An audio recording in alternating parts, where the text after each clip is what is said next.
and happy Wednesday. I hope that you've been having a great week.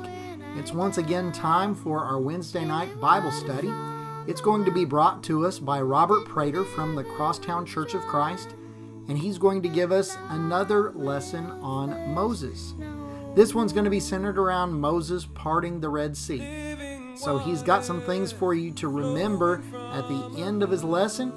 We also have a scripture reading at the end, and we're going to start off by singing a song together, and we'll have some activities, coloring sheets and things of that nature to go along with the lesson as well. So I hope that you all enjoy, and that I hope you learn a whole lot. Bye-bye. I said, now Pharaoh, Pharaoh, whoa, baby, let my people go. Yeah, yeah, yeah, yeah, yeah, yeah, Pharaoh, Pharaoh, whoa, baby, let my people go. Yeah, yeah, yeah, yeah, yeah. Well, the burning bush told me just the other day that I should come over here and stay. I got to get God's people out of Pharaoh's hand and lead them on to the promised land. I said, now Pharaoh, Pharaoh, whoa, baby, let my people go. Yeah, yeah, yeah, yeah, yeah, yeah, Pharaoh, Pharaoh, whoa, baby, let my people go. Yeah, yeah, yeah, yeah, yeah, yeah. So me and God's people go into the Red Sea, and Pharaoh's army's coming after me. I raised my rod, stuck it in the sand, and all of God's children walked on the dry land. I'm singing now, Pharaoh, Pharaoh, whoa, baby, let my people go. Yeah, yeah, yeah, yeah, yeah, yeah, Pharaoh, Pharaoh, whoa, baby, let my people go. Yeah, yeah, yeah, yeah, yeah, yeah. And old Pharaoh's army is a-coming too. So what do you think that I did do? I raised my rod and I cleared my throat, and Pharaoh's army did the dead man's float. I said, now Pharaoh, Pharaoh, whoa, baby, let my people go. Yeah, yeah, yeah, yeah, yeah, yeah, Pharaoh, Pharaoh, whoa, baby, let my people go. Yeah, yeah, yeah, yeah, yeah, yeah. Well, welcome back, boys and girls, to the Big Bible Show. We're glad that you're joining us. And today, what does the word impossible and a Ziploc bag full of water have to do with our Bible story? The word today is impossible, and we'll come back to this Ziploc bag full of water in just a little bit. We are so glad that you joined us today, and we have been talking about the exciting story of Moses, and of course God calling Moses at the burning bush, and Moses and his brother Aaron go before Pharaoh, who has enslaved the Hebrew people, the Israelites, in slavery for 430 years.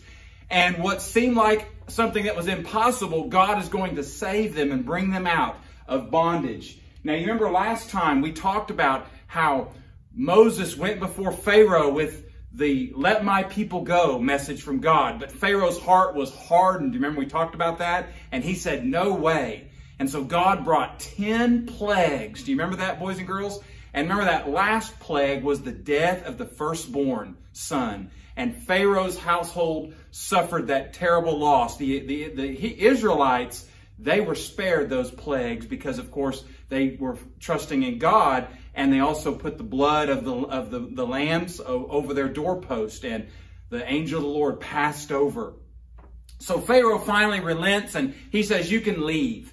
And so he loads them up. He even gives them gold and silver to hurry them along. And so Moses leads the Israelite people out of Egypt. And historians tell us there was about a million of them that left. Can you imagine that large crowd of people going out into the desert and the wilderness? But God was with them because he gave them a pillar of cloud by day to lead them into the promised land. And at night, he gave them a pillar of fire. So they knew always where they were going, with Moses leading them and God leading the people.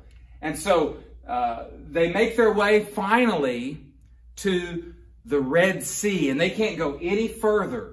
So our story, you can read about it, Exodus 14 and 15.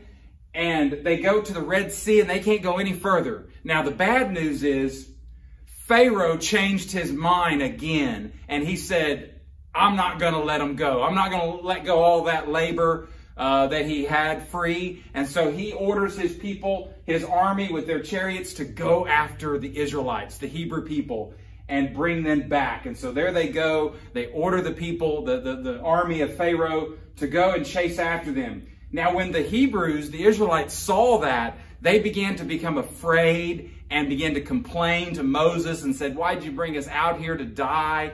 And so Moses and Aaron had to deal with that. Moses said, don't worry.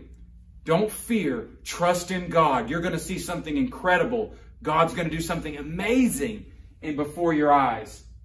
And so he had Moses take his staff. We've talked about that staff, and raise it up, and he would part the waters from the Red Sea so the Israelites, the Hebrews, could walk across the dry land. And that's exactly what they did. Now, I've always wondered, were there fishes and sharks and dolphins in that water? I mean, can you imagine that, walking by and you see all these fish and in the water? But that's exactly what happened. They got to walk on dry land, the Israelites, the Hebrew people, God's people.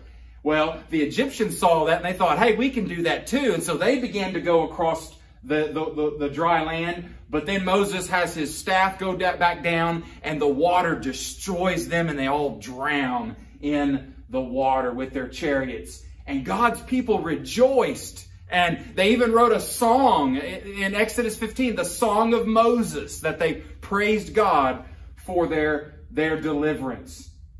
You know, I think there's a message here for us, boys and girls. You know, did you come back to our word, impossible? And we need to trust in the Lord when things seem impossible. Have you ever faced something that you thought, there's no way I can do this? It's too hard. It's too big of a job. It's impossible for me to do. You know, I think about what the proverb writer says in Proverbs 3 and verse 5. Trust in the Lord with all your heart and lean not on your own understanding. You know, go back to the Israelites. The Red Sea was in front of them. The Egyptian army was behind them. They had nowhere to go. And so they needed to trust in God and not lean on their own thinking. That's what faith is. Faith is trusting and believing in what God has said.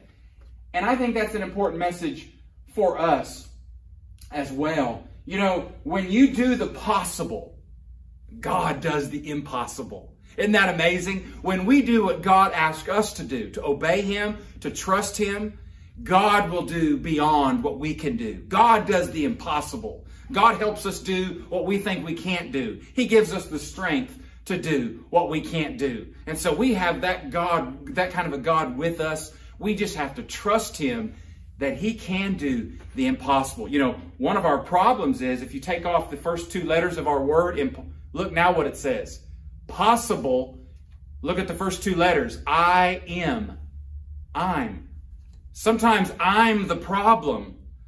God can't work and do what He needs to do through me because I get in the way of the impossible, of God working in my life. And so no matter what we face, boys and girls, let's trust God that He can do and work in incredible ways like He did with the parting of the Red Sea and this miracle. And you remember what Jesus tells us in Matthew chapter 14 and verse 27. Jesus said, this is when they were on the storm on the Sea of Galilee. And remember, they thought they were drowning and going to die.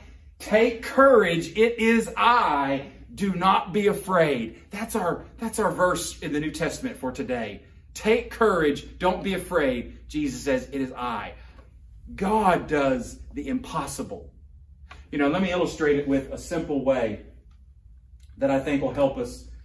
So we got our Ziploc bag here, full of water. And I'm going to take just 3 ordinary pencils here, and I'm going to stick them through this bag, Ziploc bag full of water. Now, you might think the water's just going to spill all over the place and go all over. But watch, and this is really what we've got to do. We've got to do what God calls us to do the possible, to do the commandments and what He calls us to do as boys and girls, and then watch God do the rest. Trust God to do what we think is impossible. So let me put them through here. There's one. Let's Let's see if we can get another one. There's 2 and 3. Look at that, boys and girls. No water gone. When we do what is possible, what God calls us to do, God then does the impossible, what we think can't be done. Let's trust in God that he can do the impossible, and that's what the people learned with Moses and this incredible story of the parting of the Red Sea. We're glad that you joined us, and we hope that you'll watch next week on the Big Bible Show. Okay, boys and girls, you take care. Bye-bye. Trust in the Lord with all your heart, and do not lean on your own understanding. In all your ways acknowledge him, and he will make straight your paths. Proverbs 3, verses 5 and 6.